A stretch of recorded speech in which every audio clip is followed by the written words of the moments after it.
जय हिंद दोस्तों। आज के इस वीडियो में हम जीव विज्ञान कक्षा 12 unsolved paper 2025 set number 6 paper code हमारे पास दिया है 348 KL का पार्ट नंबर 2 को हल करेंगे। पार्ट 1 हमने करवा दिया था और 70 में 70 नंबर आपको लाना है, तो हमारे चैनल के साथ जुड़ जाइए। हमने 2025 के सेट नंबर 1 से लगाकर छठा सेट करा रहे हैं और जिससे आपके नंबर अच्छे से अच्छे आ सकें। आज के इस वीडियो में हम कौन से क्वेश्चन करने वाले हैं एक बार देख लेते हैं। तो आज के इस वीडियो में हम प्रश्न नंबर चौथे का क वाला यानी लघु बीजार्ध ध्वनि की संरचना का सचित्र वर्णन कीजिए, ये करेंगे। दूसरा है चौथे का ख वाला अपरा प्लेसेंटा क्या है, इसके कार्य बताइए। तीसरा ग वाला दिया है अनुवांशिक कूट की विशेषताएं बताइए। और घ वाला है बायोपैरेसिस से आप क्या समझते हैं, इसको हल करेंगे। और पांचवें का दिया है मेंडल ने अपने प्रयोग में मटर के पौधे का चयन क्यों किया। खा वाला प्रश्न दिया मनुष्य में होने वाले सामान्य रोगों का वर्णन कीजिए।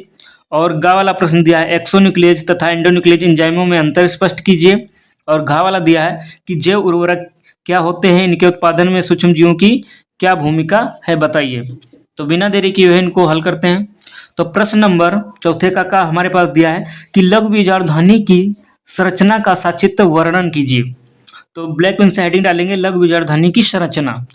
तो इसमें लिखेंगे लघु बीजार्ध ध्वनि 4 परतों से मिलकर बनी होती है। पहली जो परत होती है उसे हम बाह्य त्वचा कहते हैं। तो बाह्य त्वचा क्या होता है यानी एपिडर्मिस क्या होता है, इसको देख लेते हैं।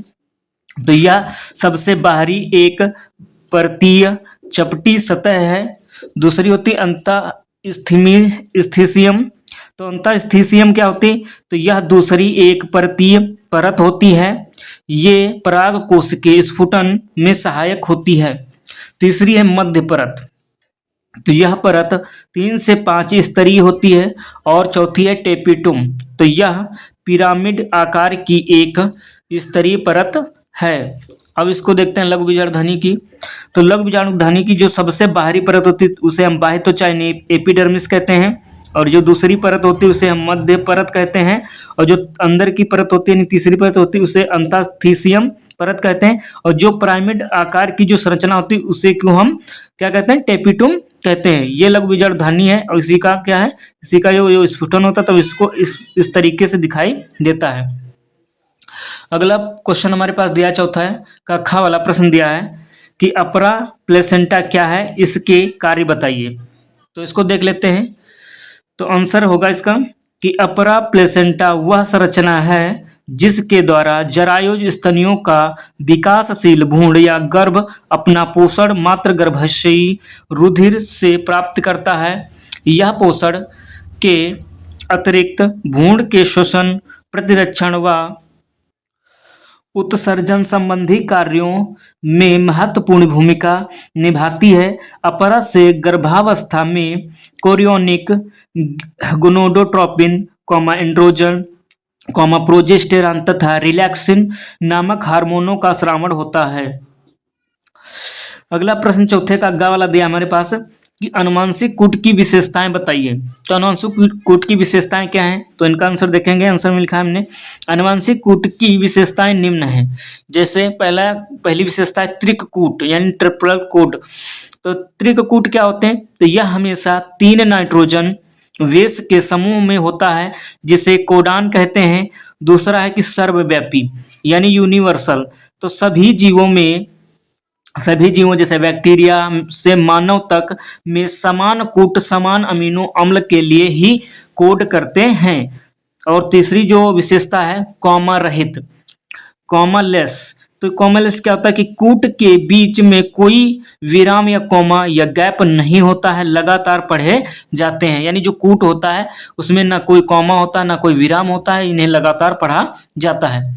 चौथा है प्रारंभ और समापन कूट। तो स्टार्टर कोडान और स्टॉप कोडान क्या होते हैं, इसको एक बार देख लेते हैं।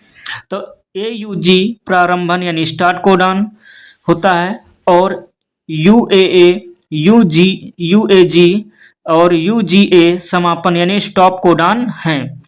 अगला प्रश्न हमारे पास दिया है चौथे का घ वाला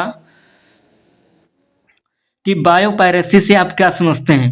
तो इसका आंसर देखेंगे तो बायोपायरेसी यानी बायोपायरेसी का अर्थ है किसी देश या क्षेत्र के स्वदेशी लोगों से अनुमति या उचित मुआवजा लिए बिना उनके जैव संसाधनों, पौधों, जीवों, सूक्ष्म जीवों और पारस्परिक ज्ञान का व्यावसायिक लाभ के लिए अनाधिकृत रूप से उपयोग या पेटेंट कराना।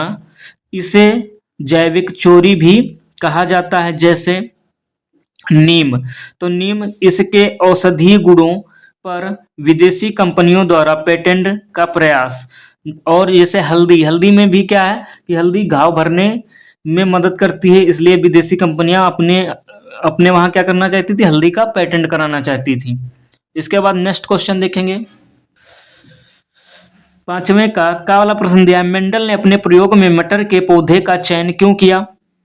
तो इसका मुख्य कारण, पहला कारण था कि मटर के पौधे को आसानी से कहीं भी उगाया जा सकता है, यानी जो मटर का पौधा है उसे कहीं भी उगाया जा सकता है, घर में, खेत में और बागान में। दूसरा कारण था कि मटर का पौधा एक वर्षीय होता है तथा इसका जीवन काल छोटा होता है, इसकी कई पीढ़ियों का अध्ययन किया जा सकता है। और तीसरा कारण था कि यह द्विलिंगी होता है इसमें। और चौथा कारण था इसमें कई विपरीत लक्षण होते हैं, जैसे लंबा होना, बौना होना, पुष्प का रंग, फली का रंग, तो बहुत सारे गुण इसमें लक्षण पाए जाते हैं। अगला क्वेश्चन हमारे पास दिया है प्रश्न नंबर 5वें का ख वाला, तो इसको देखते हैं। तो मनुष्य में होने वाले सामान्य रोगों का वर्णन कीजिए। तो मनुष्य में कई सामान्य रोग होते हैं, जिसमें से हमने कुछ सामान्य रोग लिए हैं, जैसे मलेरिया। मलेरिया क्या होता है? तो यह प्रोटोजोआ प्लाज्मोडियम के संक्रमण से फैलने वाला रोग है। इसके दो पोषक होते हैं। पहला पोषक है प्राथमिक पोषक यानी मनुष्य, द्वितीयक पोषक यानी मादा एनाफिलीज मच्छर, यानी वाहक कौन होता है? मादा एनाफिलीज मच्छर होता है। और दूसरा जो हमने साधारण रोग लिया है या सामान्य रोग लिया है वो है डेंगू बुखार। तो यह विषाणु के कारण होता है। इसका वाहक एंडीज एजिप्टाई मच्छर होता है। इसे पीत ज्वर भी कहते हैं, यानी इंग्लिश में इसे येलो फीवर भी कहा जाता है। तीसरा है चिकनगुनिया रोग। तो यह विषाणु के कारण होता है। इसका वाहक भी एंडीज मच्छर है, यानी जो चिकनगुनिया होता है वह विषाणु द्वारा फैलता है और इसका वाहक जो होता है वो एंडीज मच्छर होता है। और चौथा हमारे पास दिया है सामान्य जुखाम। तो यह कोरोना विषाणु या राइनो विषाणु द्वारा होता है, यानी जो सामान्य जुखाम होता है वह कोरोना और राइनो विषाणु द्वारा फैलता है। नेक्स्ट क्वेश्चन हमारे पास दिया है 5वें का ग कि एक्सोन्यूक्लियस तथा एंडोन्यूक्लियस एंजाइमों में अंतर स्पष्ट कीजिए। तो आंसर में लिखेंगे, तो ब्लैक पेन से हेडिंग डालेंगे एक्सोन्यूक्लियस एंजाइम। तो एक्सोन्यूक्लियस एंजाइम डीएनए श्रृंखला के सिरों यानी इन से न्यूक्लियोटाइड्स को एक एक करके अलग करता है।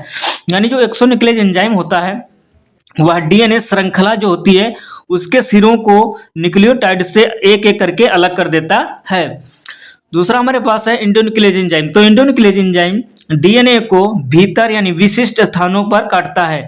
यानी जो एंडोन्यूक्लियस एंजाइम होता है वह डीएनए के विशिष्ट अनुक्रमों को पहचानता है और उसे भीतर से, बीच से, मिडिल से क्या करता है, विशिष्ट स्थानों से काट देता है। अगला प्रश्न हमारे पास है 5वें का घ वाला कि जैव उर्वरक क्या होते हैं, इनके उत्पादन में सूक्ष्म जीवों की भूमिका बताइए। तो ब्लैक पेन से हेडिंग डालेंगे जैव उर्वरक यानी बायो फर्टिलाइजर्स। तो ये मृदा की उर्वरा एवं पोषक गुणवत्ता में वृद्धि करते हैं। जैसे राइजोबियम जीवाणु सहजीवी के रूप में मटर कुल के पौधों की ग्रंथियों या ग्रंथिल जड़ों में पाया जाता है। यह वायुमंडल की स्वतंत्र नाइट्रोजन को नाइट्रोजन यौगिकों में बदल देता है। और ब्लैक पेन से हेडिंग डालेंगे जैव उर्वरक उत्पादन में सूक्ष्म जीवों की भूमिका। और इसमें फर्स्ट हेडिंग डालेंगे नाइट्रोजन स्थिरीकरण यानी नाइट्रोजन फिक्सन। तो ये होता क्या है कि राइजोबियम दलहनी फसलों के लिए एजेटोवेक्टर और गैर दलहनी फसलों के लिए और नील हरित शैवाल यानी बीजीए का मतलब है ब्लू ग्रीन एल्गी यानी नील हरित शैवाल वायुमंडलीय नाइट्रोजन को मिट्टी में स्थिर कर पौधों को उपलब्ध कराते हैं। दूसरा है फास्फोरस घुलनशीलता। तो फास्फोरस घुलनशीलता में क्या है कि सूक्ष्म जीव जैसे फास्फोबैक्टीरियम, जो फास्फोबैक्टीरिया होता है वह मिट्टी में अघुलनशील फास्फोरस को घुलनशील रूप में बदलते हैं, जिससे पौधे उसे आसानी से अवशोषित कर सकें। तीसरा है माइकोराइजा। तो माइकोराइजा क्या है? तो यह कवक पौधों की जड़ों के साथ मिलकर पोषक तत्व विशेषकर फास्फोरस और पानी के अवशोषण को बढ़ाता है, साथ ही जड़ को रोगजनकों से बचाता है। ये पार्ट यहीं पर समाप्त करते हैं। वीडियो अच्छा लगे तो लाइक करिए, चैनल को सब्सक्राइब करिए, और वीडियो अच्छा लगे तो अपने दोस्तों के पास शेयर जरूर करिए, जिससे उनके भी अच्छे मार्क्स आ सकें। अब मिलते हैं नेक्स्ट वीडियो में, तब तक के लिए धन्यवाद।